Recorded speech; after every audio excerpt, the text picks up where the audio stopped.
Hi, Sean. Hi. I am so glad you had the time to come on the show today. Thank you so much for having me. I'm super excited to be here.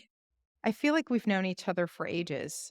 Sean and I met several months back, and we have been passing in the night on our own various schedules. And finally, we're able to find a time that worked for both of us to sit down and have a nice, robust conversation. So I'm so Yeah. glad we can make it work. Yeah, it's brilliant. I did have to ask myself before we actually came on to Zoom, have we met already? You think, I'm not sure if we have or if it's just been conversations." Yeah, we've been in similar circles, but we haven't had a one on Yeah. one. So this is nice. Well, Yeah. for our listeners, one of the reasons why I'm so excited to have Sean on the show today is not only is she just an incredible personality, and you'll get to hear how she thinks and how she talks, but she has a really wonderful podcast called Vibrant Mind, Vibrant Life that really touches on a lot of the same themes that we're talking about here and Live Your Extraordinary Life. So I thought we would have a very juicy conversation. But additionally, Sean is about ready to publish a book on February 1st. And the book is called Activate Your Raz: The Art and Science of Creating Your Reality from the Inside Out. So exciting, Sean. So Yeah. I know a lot of people are going to say, Raz, what is Raz? So do you want to just give a little bit of overview on the book?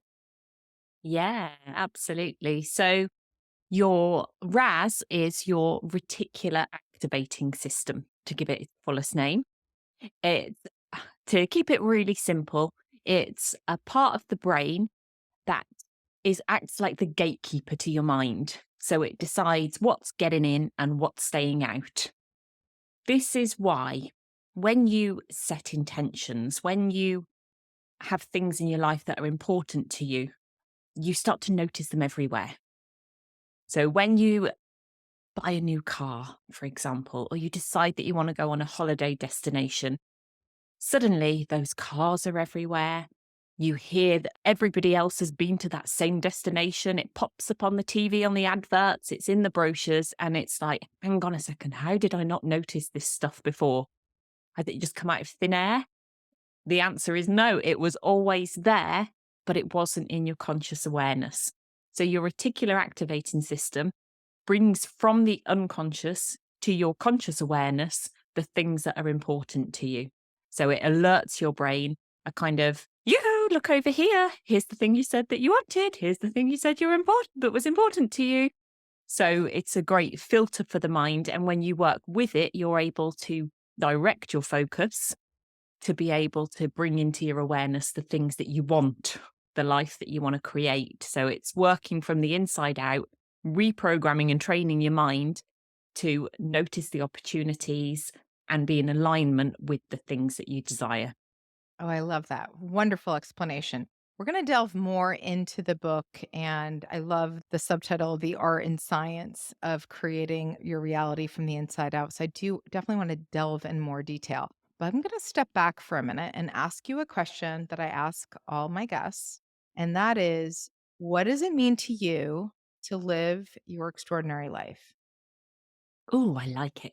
It's really simple. It may even sound boring to many people, yet for me, living an extraordinary life is about loving the life that you have and waking up every morning happy to be alive, looking forward to the day, going to bed excited about the next day. And I say that because I've been in the position where that wasn't the case. And every day felt like hard work. It felt like I didn't have anything to look forward to and couldn't have cared less whether I did wake up or not, if I'm honest, at times. Yet now I kind of wish that I needed less sleep because there's so many things that I'm excited about. And I also love my sleep. I identify so strongly with what you just said because I would say throughout different portions of my life, that feeling that you're pushing the boulder up the hill Hmm. was really how I would describe what was happening instead of being in a state of flow, which Yeah. is, I think, what you're talking about in large part, being in this place where you're loving what you're doing, you're loving how your life is going. Tell me a little bit about how you got there. What is the journey from going from this place where you just didn't have a lot of joy in your life and you weren't feeling it Mhm. to now you wish there were more hours in the day? Yeah, so it has been a journey. It didn't happen overnight. It started back around, gosh, 12 years ago, 13 years ago, maybe, around 2010. Life was pretty rubbish, if I'm honest. I was in what you'd call a bad relationship, was very unhappy. I'd gotten myself into a lot of debt. I had no career prospects. I was just going from job to job, existing, wishing the days away, waiting to get to the weekend so that I could drink lots of wine and forget all about it. So it wasn't very great. And I always remember asking myself at the time, or thinking to myself, there has to be more to life than this. This cannot be it. This isn't what we're here for. And one day my mum gave me a book and she said, here's this book that tells you you can create your reality. It was about the law of attraction. And it said, you create your reality from the inside out. And when I started reading it, I thought, yes, this is really true, because I looked at my life and I thought, yeah, I've definitely created that. I can see the connection. So I know that I've done it. And I know that that means that I can also change it. That can I just stop there for a minute because that's so important. You were able to recognize that in that state of not liking what was happening in your life, that you were the one that actually created that, that your mind, your thoughts, the way you were feeling was Hmm. really projecting what was happening and bringing it into your reality. Yeah, absolutely. I looked at the relationships, the debt, the work, and I realized that although I didn't like it and although it wasn't what I wanted, there was a clear connection that my self worth or lack of, and the beliefs that I'd had about myself and the decisions that I made had led me exactly to where I was, which was a kind of a bittersweet moment, because there was the realization, oh, I've done this to myself. Oh gosh, why would I treat myself so badly? And also at the same time, right, okay, so if I've done this to myself, then that means that I can do something different. That's So incredibly empowering because I think a lot of people get stuck in thinking it's their circumstances that has caused the situation they're in, not their own thinking or their own belief systems.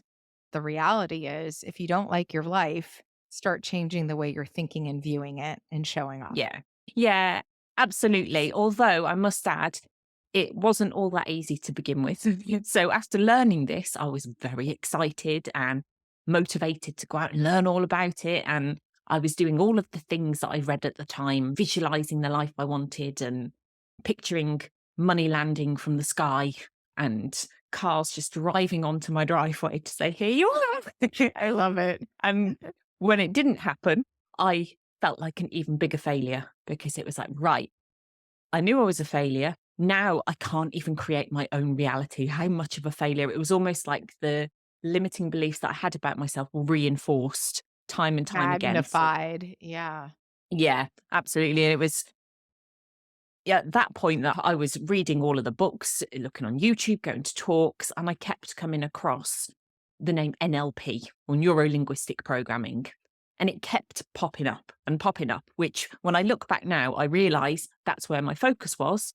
So my reticular activating system kept bringing it into my awareness. I didn't know what that was at the time, but it kept appearing. So I was like, right, what is this NLP stuff? Just so that's clear, neuro linguistic programming. I don't think a lot of people are necessarily going to know that acronym. Yeah, and it sounds very fancy. Essentially, what it is a set of tools, techniques, and a mindset that is like the user manual for your mind. Mm. So it explains to you why you think the way you do, why you feel, where your behavior comes from. So all of this stuff doesn't just happen by accident. There's a whole internal process that leads to the actions that we take and the way that we show up in the world. So I thought, right, this is what I've been looking for, because it not only shows you how you do what you do and where that all comes from, but also how you can change it if it's not working for you.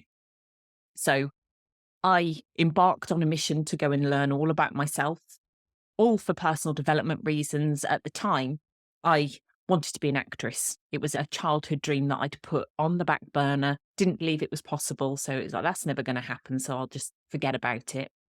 And I started doing this course, and suddenly I had some self belief. So I started putting myself forward for work, and I started getting jobs, and everything started changing. After this course, it was purely personal development. It was nothing to do with wanting to be a coach or help anybody else. If I'm honest, it was completely selfish, and it transformed my whole life. So that was the starting point. I then went on to do the master practitioner, which is like the level 2 of NLP, timeline therapy, hypnotherapy, and coaching. So it was a whole mixture of different modalities. And that was the only way I can describe it is almost like a catalyst in my life. Everything changed after that. I had the courage to leave the bad relationship. I started paying off the debt. Basically, I valued myself. I understood that I was worthy of the things that I wanted. And because of that, I just started doing things very differently and realized during that process that actually my passion lay with the mindset stuff. It was what I watched and read about every night. I talked about it all day. And I was like, do I actually want to be an actress, or was that just a childhood dream that I didn't fulfill? And it was. So I switched careers. I learned how to become a trainer so that I could then train other people to do all of this stuff as well. So it's been a journey, and it's the never-ending story of this thing called life. And how do you feel today? Life is good. I very quickly was able to pay off debts that at the time felt insurmountable. And it's funny how just the change in mindset, what was felt like a big mountain just became a process, and something that was like, of course I can do that. And it happened very easily. So I paid that off. I started my own business, coaching and training. I met a wonderful man who I've now been with nearly 9 years. He may correct me. Wow. Coming on 9 years. So life is just good. I enjoy life. I enjoy the day-to-day small things. I enjoy the big things. It feels easy. It feels in alignment. I think that's the right word, is that I feel aligned with my purpose and my reason for being here and what I'm doing. It's all on the same page. Give me your thoughts on the importance of authenticity, because I do think this is something that comes up a lot. We talk about authenticity as being a key to living your best life, but I don't know that a lot of people really understand what it means when we say you need to be your most authentic self. What does that mean for you? For me, it's about, so you have two minds, which you may or may not be familiar with already. So you have your conscious mind, which is everything that you're aware of in the moment. It's, the sound of us talking right now, the things that you can see. So all that stuff that's within your conscious awareness. And that mind is your analytical, rational thinking mind. It likes to make sense of things. You then have your unconscious mind, which is everything else that's going on. So it's your emotional mind, it's where your beliefs exist. It's where energy comes from. It's your creative mind, your intuitive mind, and that is processing everything that's outside of your conscious awareness. So to give you an example, the temperature of your breath as you breathe in and out, that was always there, yet until you consciously think about it, it's just going on and your unconscious mind is doing its thing. Now, your unconscious mind is responsible for, it's like 95% of the power of your mind. Mm. The conscious mind, on the other hand, is about 5%. Yet it's the one that most people focus on. They try and make stuff happen through willpower and acting in a certain way. But really, behavior, habits, beliefs, it's all driven from the unconscious mind, which is why it's so important to work on that. And then the conscious mind follows. In answer to your question, I think being authentic to me is about your unconscious and your conscious mind being on the same page. So the things that truly matter to you at the deepest level, your values, the beliefs that you have, and the things that you're saying to the world and putting out there, they're in alignment. Because when they're not, that's when it causes issues. That's when you almost get this internal tug of war. And it plays out as inconsistency. And that's when you may use the word inauthentic, because you're getting two different people, and it's not really, it's just that internal conflict. What you value and who you are at your core are actually not in alignment or incongruent with what you're putting out in the world. Yeah. And the issue can sometimes be, and often is, that the things that are important to you at the unconscious level, the beliefs that you have, aren't necessarily who you know that you truly are. So if you have a belief of, I'm not worthy, I'm not good enough, consciously, that's not true. Or even to go deeper than that, the spiritual level, at your higher self, you know that you are born worthy, yet your unconscious mind has created a program through the events it's experienced and the imprinting that it's had over time. I would define being authentic is that you're in alignment, and both of you and your minds and your soul and everything is all on the same page, singing from the same hymn sheet. You just did a Yeah. beautiful job of describing what for me is sort of the ultimate freedom. When you don't have to show up as multiple different people, pleasing multiple different groups of people. And if I'm not in alignment with my authentic self, it is this tug of war of like what I need and how I need to express myself and what I believe they're expecting from me. Right. hmm I want to get into the book in more depth. So the book it's full of information about how the mind works, because I think the more you understand yourself and why you do what you do, the better you are able to change something and recognize something if it's not working for you. So if you feel, to give you an example, our values are what motivates us. They're what gets us out of bed in the morning, what we're willing to invest our time in, and what we feel negative emotion around when they're violated or not fulfilled. Now, our values may not necessarily be what we want them to be. Some things that are important to us, it's like we wish they weren't, but based on the past experiences we've had, they've become important. Now, people often don't understand why they're not motivated by certain things and beat themselves up for it. It's like, I wish that I could just go to the gym, but I just hate exercise. It's just not important. Whereas if you know that about yourself, there are steps you can make to change that. But even just recognizing it and becoming aware of what may be going on, you can see it as, okay, so that's what that is.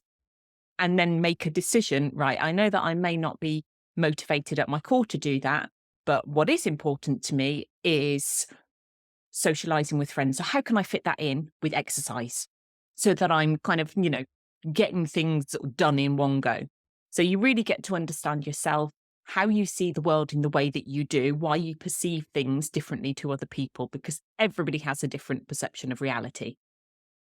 Then it's about taking that information, and at the end of each chapter, there's what I've called an activation point, which is how you use that information in your own life to make positive changes. Because when I first started reading all this stuff, it was like, right, I get that it works. And I know that if I meditate and if I visualize, things will change. But I couldn't make the connection between what I was taking in and what I was being told to do and how it applied to my life and how I could make changes. It was almost so much stuff coming in and then feeling overwhelmed and not doing any of it. But, Right. Right. yeah, Like you understand the process, but then there's also that, the process needs to be married with that. We always talk about the messy action, right? The process and the action, they have to coexist for things to yeah, really start working, right? yeah, absolutely. So it's exactly that. But getting the information and then applying it to your life so you can really get to understand it, not just intellectually, but in a way that you can embody it so that you know it rather than just get it. Like, oh, you could read a book on how to swim and know all of the strokes and how to do it. Yet it's not until you get into the pool that you really learn to swim. So here's this information and here's how you use it. And here's a toolkit that you can pull on when stuff comes up, because it will. Right. This isn't you learn these mindset techniques and wham bam abracadabra. Life is fabulous because as long as you're pushing yourself and stepping outside of your comfort zone, it's like new level, new devil. Right. Oh, I Yeah. love that one. New level, new Mhm. devil. Sean, Yeah. that's And fabulous.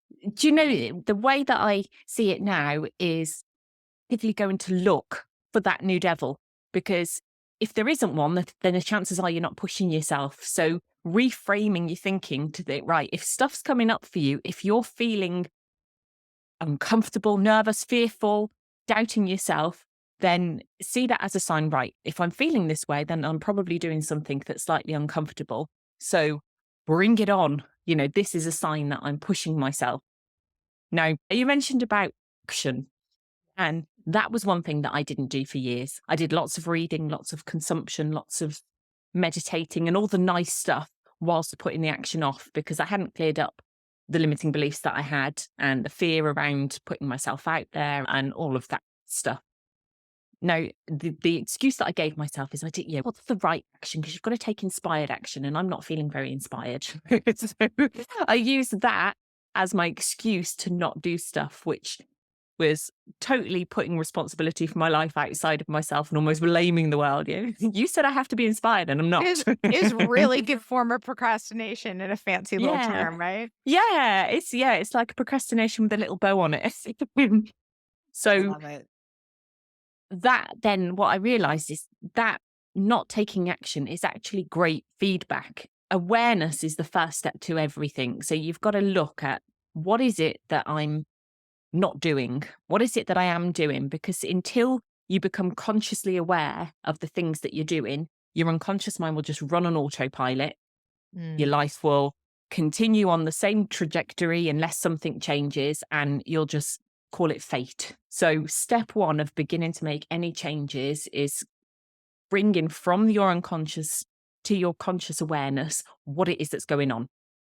Because it's only when you know what you're doing, we're creatures of habits and we have patterns of behavior, and what you do in one area, you tend to do in all areas. So you need to bring that into your awareness and say, right, which one of these are working and which ones do I want to change? So then you've got your first step in place as to, right, where do I go with this? And I think another great thing to be aware of, I'm basing this on my journey because the book that I wrote is the book that I wish I had back then. I love it. It's like And a user manual now. yeah, that's exactly what it is. It's all right. This is what you're thinking. This is what may be going on. And here's how you deal with it. And then if you want to progress, these are the steps. Now, I used to ask the universe for big things. It's like, right, give me all the money and all the career and the relationship and everything all at once. And when it didn't arrive, I was like, right, well, this thing's obviously broken. It doesn't work. Or I'm a failure. What I've since gone on to discover, and I think is so useful to know, is that you'll only be given what you're ready for. And you may think, Mm. yes, I'm ready for it. Give it to me. And this is, again, going back to bringing into your awareness what may be going on, what those internal blocks are that you're oblivious to. And a great question to ask yourself is, what would happen if I did get all of that stuff? If I did have the relationship, if I did have the money, what are the consequences, both positive and negative, of that actually happening? Because there may be things that are in the way that you're not aware of. So to give you an example, in business, say you're a coach, because that's my main background, and you say, right, I want 100 clients, all paying X amount of money. And then you think about, right, so what would happen? What would be the consequences if that did happen? You'd be a Think, well, very busy woman. yeah, and that right there. So it's like, right, do I have the systems in place to support all of those clients coming through? Do I have, or am I willing and prepared to spend that much time with clients? What would be the consequences on my relationship or my health? What are the things that I haven't considered that, good or bad, which you good or bad are just labels, they're subjective. Yet in your own version of reality as you stand now, what are the consequences? Because it may be that brings into awareness, actually, do you know what? I think that's why I'm not doing it, because I know the importance of sleep or my relationship, and I really want to keep that as it is. So I need more hours. So actually, maybe, you know, 20 clients is what I really want. What is it I really, really want? Because there's so much, the boat, the house, the car, the this, the that, and for so many kind of popular things to put on a vision board. Yeah, what is it that you really want for And your what are you life? aligned with, right? I think that's such an important concept because I can throw out things like you said that are popular because, you're supposed to want the bigger house and the more luxury vacations or what have you, but I might not be aligned with it. It might not even Mhm. be to your point, what I really, really want. And so if you're not aligned with it, how can you pull it through into existence, Yeah. right? Yeah, absolutely. And that goes back to the awareness again of, do I really want this? Or am I just saying it because I think I should? It's like, should according to whom? What would happen if you did or didn't? I used to think that I wanted a ginormous house, and there's just myself and my partner and our 2 cats. And I sat down and I thought, what would I do with all of those rooms? The You would be cleaning. dusting all the time. Yes. I literally have no purpose for them. I'd be spreading the furniture around the house and kind of coming up with creative ideas. Like we did a jigsaw over Christmas. I mean, this is the jigsaw room. So yeah, I think that again goes back to that authenticity and being true to yourself. And really knowing at the core of what brings you joy. Yeah. And I think that it stumps a lot of people because we do get bombarded with so many messages of what we should want in our lives. And going through that discernment process of actually knowing what's aligned and true for us is so important. And yet we kind of stay numb to your point earlier of that time in your life when you're sort of just going through the motions, you get to the weekend and, dinners and wines or whatever you just to kind of slide through life, get through life versus Hmm. thriving in your life. And there's a level of unconscious behavior just kind of going forward without really thinking, what is it that I want? What am I aligned with? What is it that brings me joy? And those are all important considerations that require us to actually probably get quiet for a while and really ruminate. What is it Hmm. that I'm about at my core? Take off all these hats and all these roles I play. What do I value? And I think we skip that a lot. Yeah. Yeah, I agree. I always recommend to people that I speak with or clients to sit and just get a book out and write, if I had no limitations on my thinking, if I believed anything was possible, what is it that I actually want? And write it as though you've got no limitations, anything's possible, you totally believe in yourself and nobody else is going to see it. Then see what comes up. Yeah. I'm a big fan of what does my perfect life look like and act as if, right? Like sit down and do that journaling process and act as if it's Hmm. already here. And it's interesting. A lot of the things I thought as a younger person would be in there didn't show up as Hmm. a more mature adult. I was like, yeah, I Yeah. don't really need all of that. It's interesting. I think depending on the stage of your life, too, to your point, you wanted to be an actress at one point.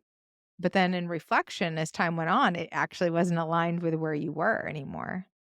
I think that's a really important point because I've seen it so many times where, and myself included, almost living out the dreams that you did have or the situations that you did have because you invested in them. So whether it's a relationship that doesn't work, you don't necessarily want to be in, a career that you've been to college for, university, and because there's been so much investment in it, there can be that, "Oh, well, I have to do this now because otherwise what was the last 10 years about?" Right. It was all for And nothing. yeah, like that's it. I'm doomed now. Life is, I'm done. I'm at least, I'm in my 30s, I'm in my 40s, game over. And it's actually, you have the opportunity to change and completely reinvent yourself at any moment in time. And what an exciting prospect that where we have been in our past and who we were and the behaviors and the actions and the everything that's proceeded up to brought us to this point is irrelevant, really. It's given us the knowledge and the wherewithal and lots of lessons along the way. Yet now is a blank slate every moment of every day. And it's what we choose to do in this now moment that projects onto our future and determines what happens next. So just forgetting that the past isn't who we are, it's just what we've experienced and what we've done. And taking the lessons from it. So, letting go of the past, it's a big thing because, it's the past, it's our whole history and we carry Right. it around like sometimes like a badge of honor, but a lot of the time with like big black bin bags carrying a load of baggage around. And we let it define us for way too long, even when it no longer fits who we are in Yeah. reality. There's an Einstein quote. I don't know if you've ever heard it, but it pertains to what we're talking about right now. And he said, life actually starts around 40. Everything before that is just research. I love it. I Yeah. think it's perfect because, we're trying to just going through this discovery, but you spend half of your adult life actually unlearning a lot of the belief systems that we inherit at that societal or institutional or familiar level that really are the things that are the limiting beliefs that hold us back. And Yeah. yet we get caught up in those belief systems that no longer suit us. So we spend a good portion of our life shedding them. Hmm. Yeah, absolutely. And what you believe to be true, that's what you'll find more of. So what the thinker thinks, the prover proves, and that again goes back to your reticular activating Mm. system. That those beliefs, those things that you deem to be important based on your beliefs, the world just shows it, it reflects it back at you. So you find more and more of it. And the model that I work from is that change only happens at the extremes. So when you're bobbing around in your comfort zone, nothing much happens. It's just the life of average. There are some days that are better than others, but it's just life's okay. It's only when either life gets really bad, and whether it's anything from a job loss to a relationship breakdown, a death, whatever it might be, things that take you outside of the comfort zone, but not in a good way, or when life gets really good and you experience something that's out of the ordinary and you think, I really like this, I want more of it.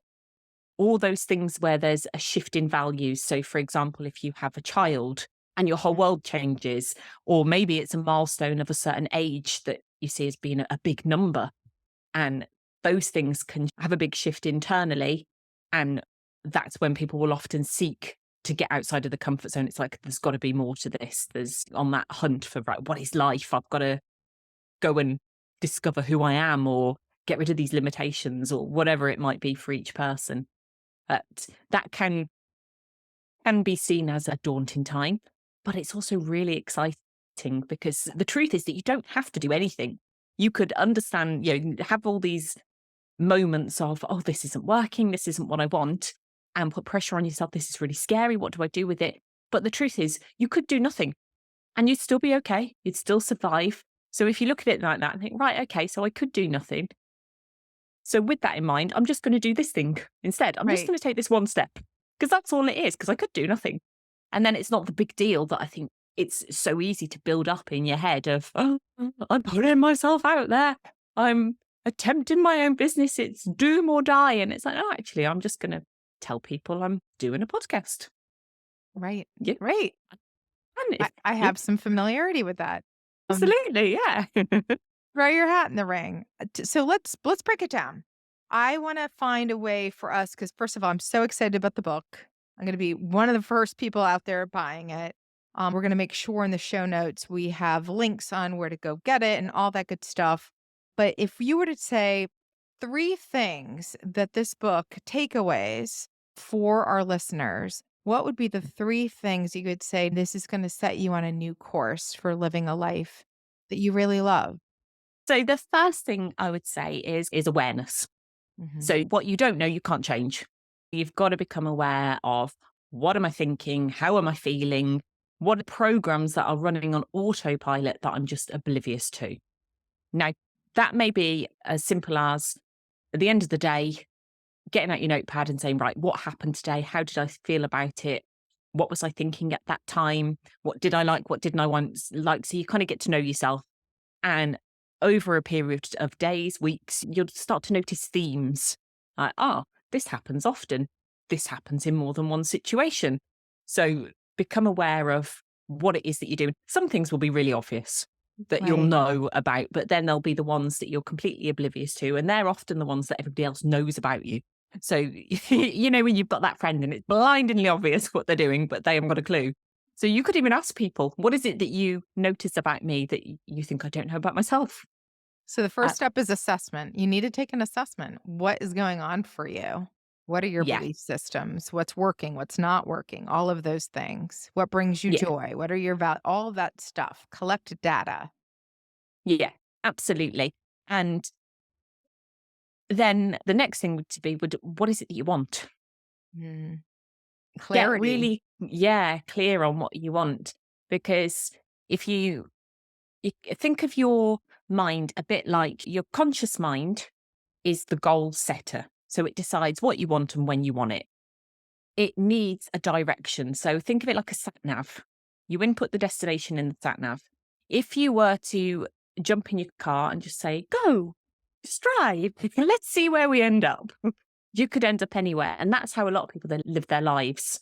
There's no destination, there's no goal. It's just, I'll see where the tide takes me, where the road takes me today. So decide what it is that you want. Going back to what we mentioned earlier, what is it you actually want? If there were no limitations in your life and you believed anything was possible, what do you actually want? It's your unconscious mind's job to go and find out the how. So by setting that destination, you activate your reticular activating system and it looks for all the ways, all the opportunities. It brings into your awareness, aha, here's a way that you could get to that destination. Oh, here's an opportunity. Here's a person. So if you just focus your attention on where you're heading, your reticular activating system, which is to do with your unconscious mind, will show you the route.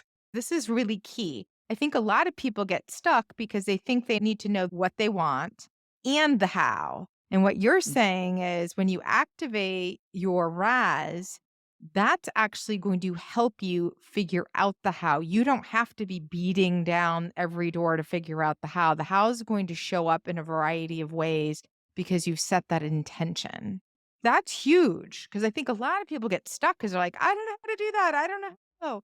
And Yeah. there's this concept out there, you don't need to know the how, you only need to know the what. It's in fact not your business to know the how. The how is going to show itself, right? The way is going to appear before Hmm. you. Yeah, absolutely. And a really important part of this to understand is you won't know how, first and foremost, which is why people say, I don't know how, because if you've never done it before, then how could you possibly? So your job is to just take the first step and then let the world open up to you. If you attempt to work out how, you actually shut down the possibilities. See, if you say, right, this is how something has to happen. This is the way that I'm going to get the money. This is the way I'm going to get the relationship, the job, the body, the whatever it might be. You tell your unconscious mind that's the only way it can happen. So in doing that, Wow. any other way that it could happen just disappears. You delete it out of your experience. It goes into your unconscious mind, not your conscious awareness, and you just don't see it. So by trying to work it out, you're actually limiting yourself and putting the brakes on and stopping all of the magic that is happening around you.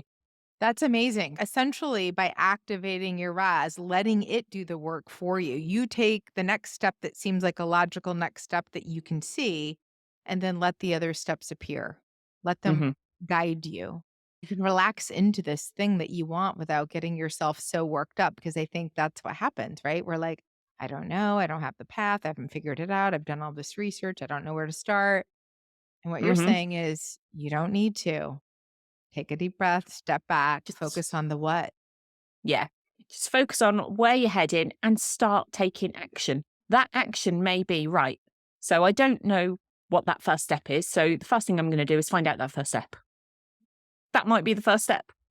And treat it with unknown excitement. So start to see that unknown path, that uncertainty, a bit like Christmas Eve. You don't know what you're going to get on Christmas Day. And you probably don't want to know because it's going to spoil the surprise. So treat the approach to your goals and the things that you want just like that, where, oh, what might happen? Because that will open up your thinking. So you start to change the questions that you're asking yourself, how could this happen? Who might be able to help me? What is it that I could notice today that I didn't notice yesterday? So your mind will then look for all of the answers to those questions. So awareness, letting go of the how, trusting your reticular activating system, your unconscious mind to bring it up for you. And when stuff does come up, that's awareness. So it all comes back to awareness. So if you say, I don't know how to do it, I haven't got this, I haven't got that, right. These are the thoughts. What is it I'm thinking? So Right. everything is feedback. There's no, oh, I've failed, I've done it wrong again. Oh my gosh, I'm back at square one. No, it's just all continual feedback and it will be forever. It's not like you're done and that's it. You know, you've got your medal and you've made it through to school. It's continual, and it's that new level, new devil. There'll be new things to become aware of. So see it as that journey, I and love that. It's very simple. I mean, you go back to it's simple, and yet, you need to get into the process of that awareness and gathering information and then deciding what direction you want to go in. What's your intention? What is it you want? And then starting to take action, but being open to the how, not being directed by your conscious mind, but letting your RAS really help drive the car forward. Taking a Mhm. step, but then being open that you don't know all the steps, and that's okay. Yeah, that's it. If you think about it, going back to the GPS, it's, you've input your destination, you trust the sat nav, the GPS, to direct you. And it may be that there's a diversion, there may be an easier route, there you may go a little bit off into the country at times. So and you don't say to your GPS, well, you may do at times, where are you taking me? But then you realize actually, oh no, you avoided an accident or a traffic jam because you don't have the beauty of hindsight or an overview of the bigger picture. Because we've all had those experiences where we look back at things and go, that's why that happened. I'm so glad it didn't feel like it at the time. You lost the job and it felt like the end of the world. But then because of that, a new position opened up, or you started the business, or something happened that led you to where you are today. And looking back, you think it was the best thing ever. So what if you approach life with, how is this happening for me? What is it that I haven't noticed yet that, this is actually working in my favor? Because then your reticular activating system will look for, how is this working in my favor? What are the opportunities? What's the opportunity here? And it will bring all of those things that exist, all of those possibilities into your awareness so that you can turn them into probable realities rather than just something that could have been. I love this. Sean, thank you so much. I'm going to ask you a couple more quick questions. Your word for 2023? Peace. Peace. Oh, I love that. That's Yeah. a good one. Yeah. I'd say it's my number one value for life. It hasn't always been. There's been a lot of grind and hustle, and now it's just peace. I love it. What people don't Um, know necessarily is that Sean lives in a beautiful part of England and is always on these fabulous walks. And if you follow her on social media, she sometimes takes us on the journey with her into beautiful countryside walks. I'm in Worcestershire, which, yeah, it's lots of fields. And going back to the conversation we had earlier, when I was like, right, what does my perfect day look like? And it's walking in the countryside with a picnic. And I'm like, oh my gosh, I can do that right now, every day. Like, Oh, life is great. And that's the extraordinary life for me, that I get to do that all the time. because you've activated your RAS. I have indeed. I love it. Sean, thank you for spending time with me today. It's just been a wonderful conversation, and I hope you'll come back. Yeah, thank you so much for having me. I've had such a lovely time. Thank you for watching this video. If you enjoyed it, please comment, like, and subscribe to this channel to continue to receive content that inspires. Let us know what resonates and what you'd like to hear more about. You are here for a purpose. It's time for you to step into that purpose, become the most authentic version of you, and start living, truly living your extraordinary life. It's never too late. And in fact, we're just getting started.